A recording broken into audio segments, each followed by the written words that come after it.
So I went interrailing in August. Nothing major, just to see a couple of friends and a concert from German pop artist Helene Fischer.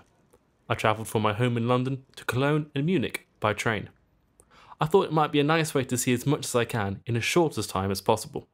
Maybe a bit too short and intense, but certainly more relaxed than airports and planes.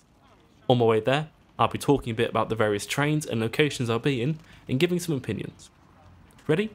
Let's go. Part of the beauty of rail travel and the flexibility afforded by Interrail means you get to allow life and the journey to take you where it may and embrace the unexpected. At least this is what I tell myself when I misread my ticket and miss my very first train, trapping me in London for another 2 hours and delaying my plans. Thankfully, a free rebooked ticket gives me plenty of time to meander over to Granary Square and Coldrop Yard, find a spot at Redemption Roasters and enjoy a warm August morning with an expensive but very good coffee and pastry.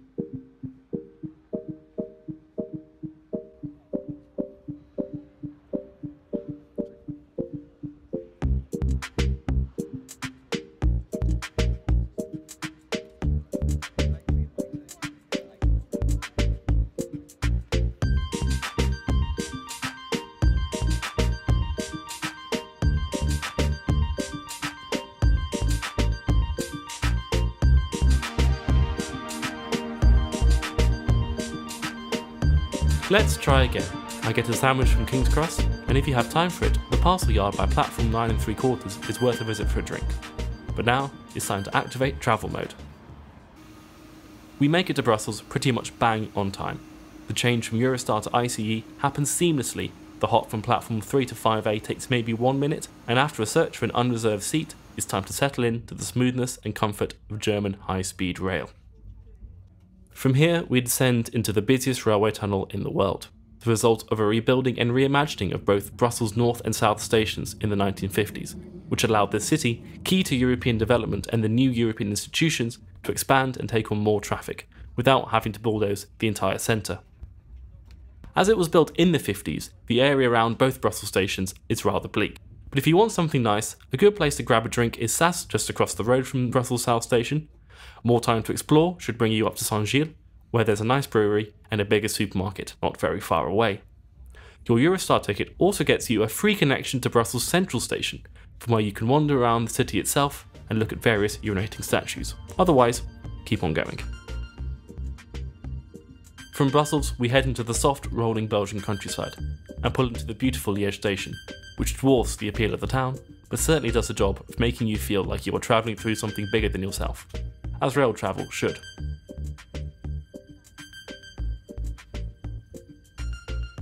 I should take a moment to talk about this railway line. It is in fact the oldest international rail connection in the world, extended across the German border into Belgium in 1843.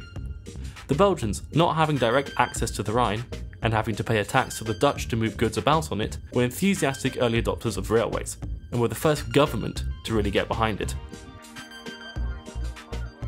We pass incongruously over the German border into Aachen, a perfectly pleasant if unremarkable cathedral town.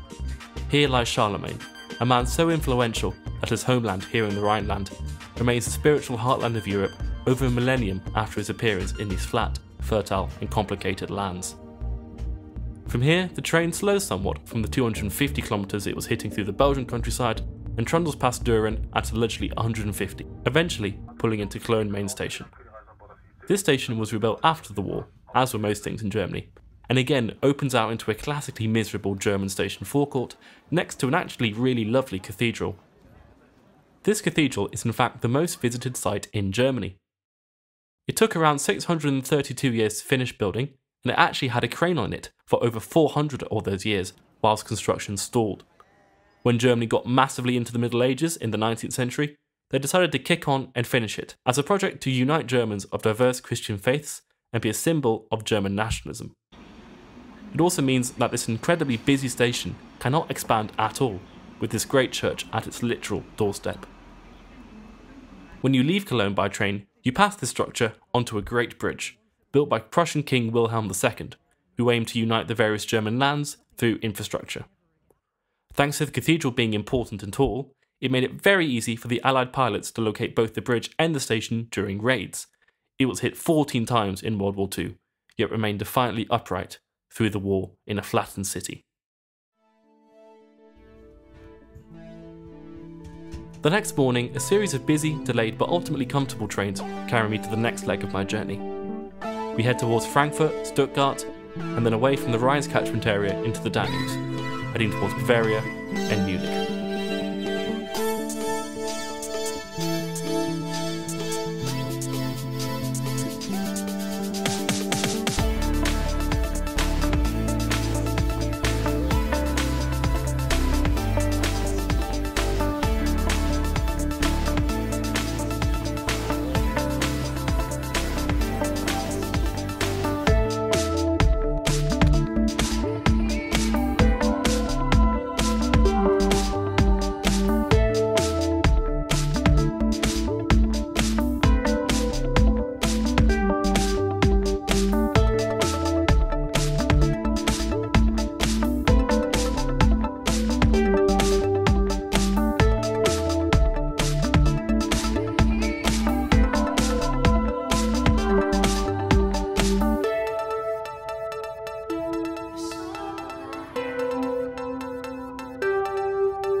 We pull into Munich's Hauptbahnhof shortly before 1 PM. Following a quick metro trip, we head towards a traditional Bavarian lunch date in the Hofbrauhaus, a sort of Bavarian tourist fever dream, with litres of beer, a brass band, and an unhealthy amount of pig. Later that night, I pulled up to an event I never in my wildest dreams thought I'd find myself at. It was the evening of Helene Fischer's only German concert of 2022 at Messe München, where German speakers gathered in pilgrimage through the storms to greet the Schlager queen. Now, I don't have time to go too much into what Schlager is, but it's basically a mixture of the most basic pop music you can imagine and 90s country sung in German. Beer hall music, basically, turned into polished pop by this most iconic of German artists. 130,000 people were present there to watch this celebration of German culture, and a day of storms and ceaseless rain did nothing to dampen the mood. The field was a lake, mud was everywhere, yet everyone got in, brought a beer and a pretzel, and got into place for a punctual start and an amazing concert, in a superb bit of organisation.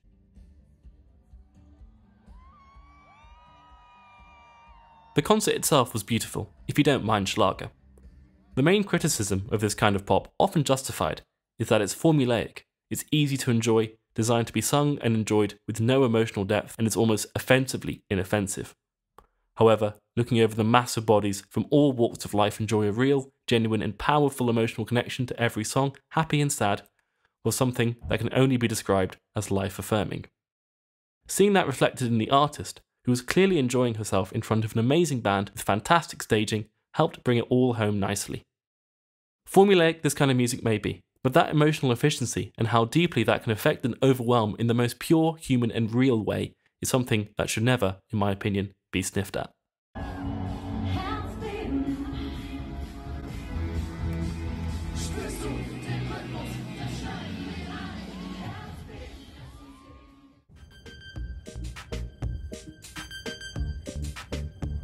After that great emotional investment, the next challenge was dealing with the stress of trusting Deutsche Bahn to get me to the Eurostar on time.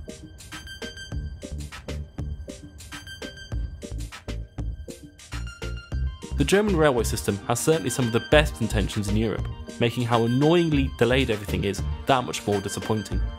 Their €9 tickets this summer, huge range of options for getting everywhere by rail, and extreme comfort on high-speed trains can be seen as the price you pay for the jeopardy you get every time you plan a journey across Central Europe.